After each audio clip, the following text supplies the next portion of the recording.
super soccer game out in the field out here.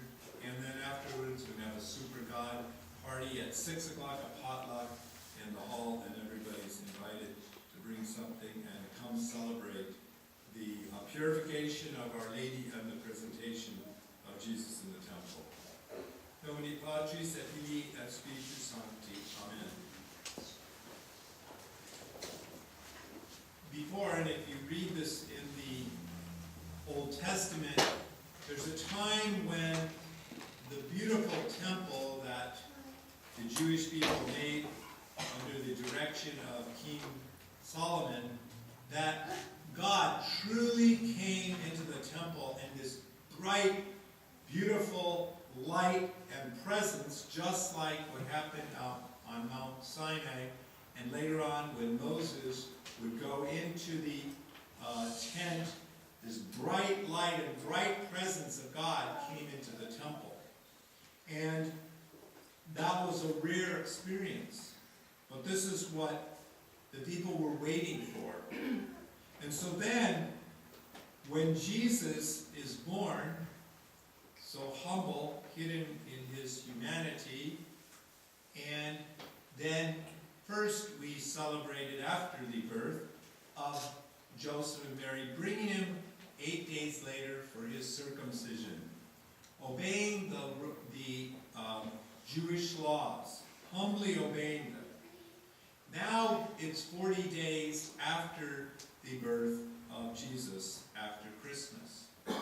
And now they are again obliged to bring their firstborn child, Jesus, and to redeem him. Where does that come from? That comes from when the Israelites were in Egypt, enslaved by the Egyptians, and the final horrible plague was that every firstborn child and every firstborn animal all was killed by the angel of death. And why would the Israelites not? Because if they took a lamb, sacrificed that lamb, and put the blood of the lamb on their doorpost, then the angel of death passed by.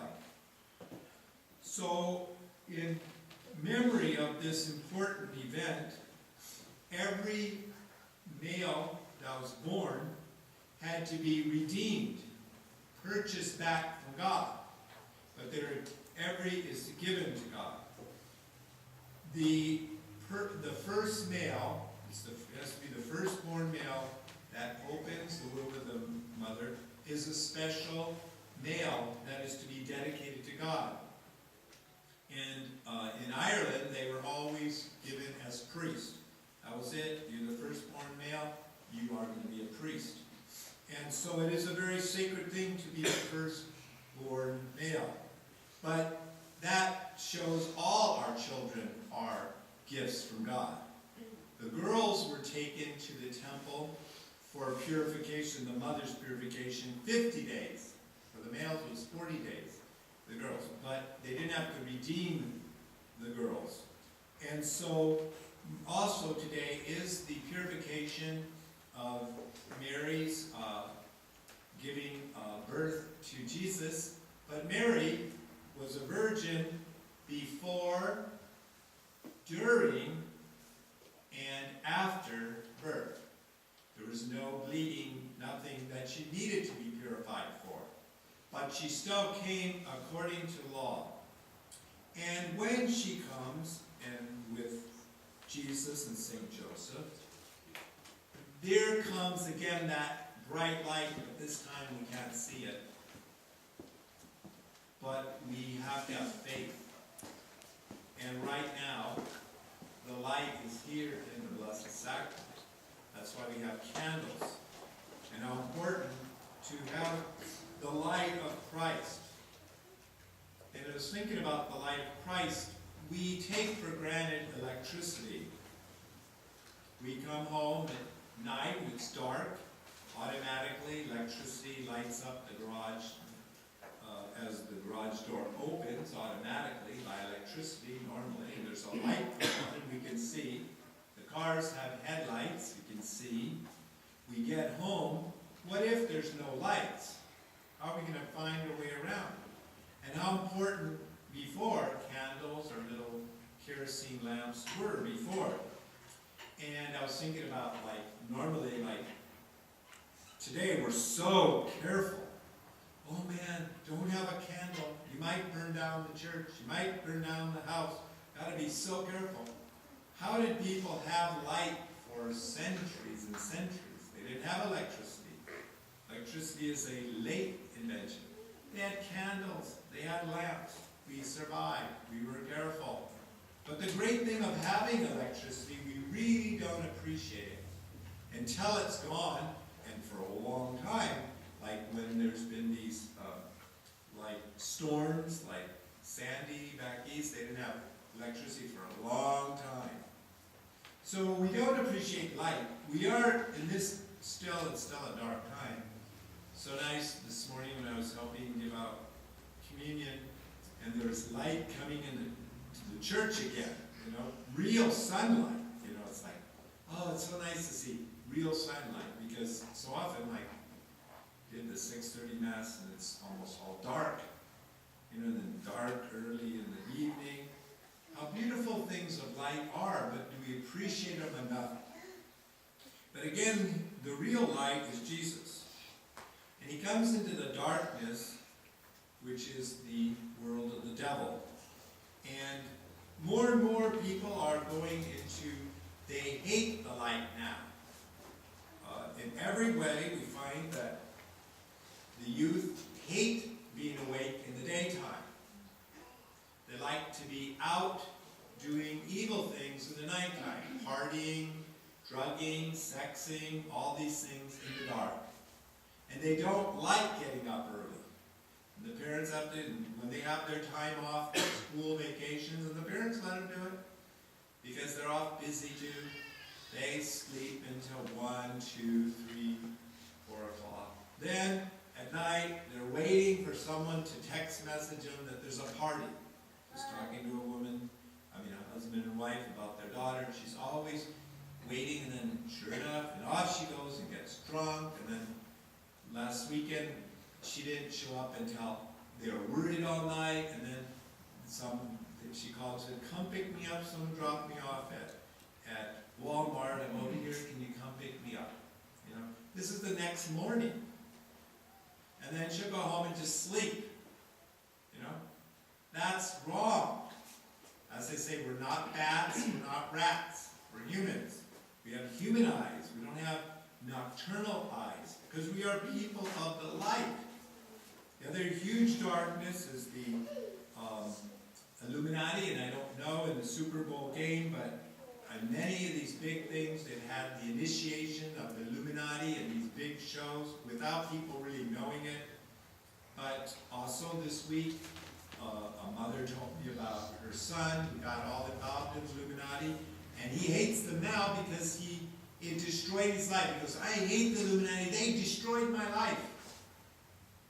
So then I was at catechism, and a little boy, he's 9 years old, and he goes, Father, what does this mean? And he puts a little triangle, and he says, and they bow down and worship. What does that mean? And so I said, oh, that's the Illuminati triangle, and it's got 6, 6, 6, you know. And all the other kids, they're 9 years old, 10, maybe a couple 10. Oh yeah, we know all about that. That's the devil symbol and all that. So there's another class, little boy goes, no, it doesn't go like that. It goes like that, you know. And then the other kids go, no, it goes like that, you know. So there's all this selling their souls and they're worshiping the devil. That's the darkness. And we have the light of Christ. And we are so blessed to have the light of Christ. And we need to talk about the light of Christ. So I wrote another blog on the Illuminati, and then someone posted a comment, and it was about, it had and it says, come, do this, and it says you can actually talk to the devil. on this website, and it says, you will get rich, you will, things like that. And it says there wasn't anything, I put it as spam right away, but I mean, there it is. Other people have written comments, I want to sell my soul to the devil, So this is the reality today. And so, but one good thing to know, it's never, the light of Christ is always there, even if you sold your soul to the devil. You can always come back to Jesus Christ. No matter what horrible thing you've done, the light is always going to be stronger than the darkness. The sun will always shine, eventually. And so all this world of darkness, the other is the Twilight series. When I hear confessions, I don't do the easy confessions. I wish I could. I wish I didn't have a conscience. I would, like yesterday, I heard confessions from, it was like 3:45 until 7 o'clock last night, or maybe 7:30 last night. But I don't, because I go over the examination of conscience, and one of the things I ask the youth, but it's not only the youth, it's young mothers and fathers, have you watched the Twilight series? The Twilight series is about vampires. It's very romantic and very, handsome young guys that are vampires that go and they're so romantic and they're all out with the beautiful young girls, and the youth love it, and the young mothers, it's mostly women's that like this romance. But it's so evil, and then I say, do you know that that's wrong? Why? Well, do you know how you get immortal? How you become immortal? By a vampire biting you, okay? So, wow, I want to be immortal. I don't want to die. Okay, I'm going to have a vampire, a romantic vampire, bite my neck, suck my blood out of me. It's so cool. And that's how they think. But, what's the truth? This baby Jesus is brought into the temple. He is the one who makes us immortal, gives us immortal life, by shedding his blood on the cross, not sucking our blood out of our necks. So I go, do you understand what a sacrilegious concept? Here this is of darkness against, again, the vampire bats at night, vampires at night, and doing all this. Yet it's so, everybody loves it. And I say it to them, it's like, I don't see anything wrong. I like that, Father. It's cool. It makes me happy. I like it. How many of us, if we love someone, want to find them suck their blood out of their neck and found dead in a ditch someplace? Because that's what happens when you suck the blood out of someone. They die. So, these are the kind of concepts. The other thing is scary movies. People love scary movies. Again, that's all what? What are the scary movies? They're dark. On the dark side. We have to be very honest with ourselves that there's a certain attraction to the dark side. But we have to know that is an evil thing. That is not a good thing. We have come in through baptism. They gave us the light, the candle at baptism, saying, receive the light of Christ. Keep in that light. Don't let that light blow out. And it's so easy, as you saw when we were walking, everybody let their candles blow out. That was your life procession. So easily we are born and baptized, and so easily the first mortal sin, the candle goes out. If you're not in the state of grace of any mortal sin, your candle light is out. And also, when there's no light, it's dead. It's like a dead battery. Put it in your flashlight, put it in your cell phone, whatever, dead battery. Your phone, nothing. Once the battery's dead, you can't do anything. Without your battery, if you don't keep it charged up right, it's useless. Your phone is useless when the battery's dead. It's the same thing with our life. If our batteries are dead, there's no light, there's no use. We can't do the things God wants us to do. So today is a day of joy, because they waited and waited for the light of Christ. And Jesus came. And Simeon and Anna were happy. Mary and Joseph were happy until Simeon told Mary that Jesus would be the sign of contradiction, and that many hardships she would have to go through with her son, especially seeing him shed his blood for us. But it still was a joyful day, because they saw that their role, Mary's role of having Jesus, their role of bringing him to the temple, that he was going to be the Savior, the light of the world. And they were joyful. And Simeon was joyful because now he could die. How many of you, if today Jesus came into this temple and then you go, yay, he came, now I can die. I'm so excited today I get to die. I don't think anyone would want that. No, I don't want to die today. I still want to live another 100 years. Simeon wasn't that way. He was happy. I've done my job. I pointed out Jesus. Now, let me go in peace. That's what we say, we pray for the people, may they rest in peace.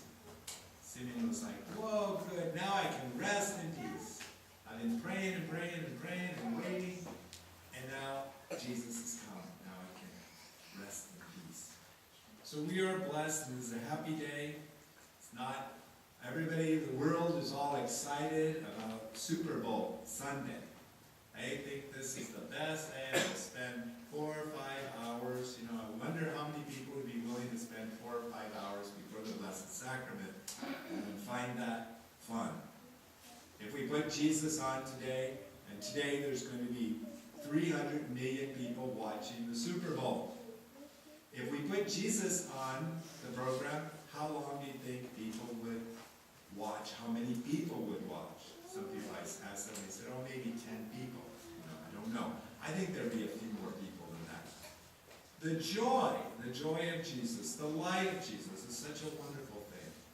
So let us be happy today, not because of the Super Bowl game, but I call this is Super God Sunday. Super God Sunday. And we are celebrating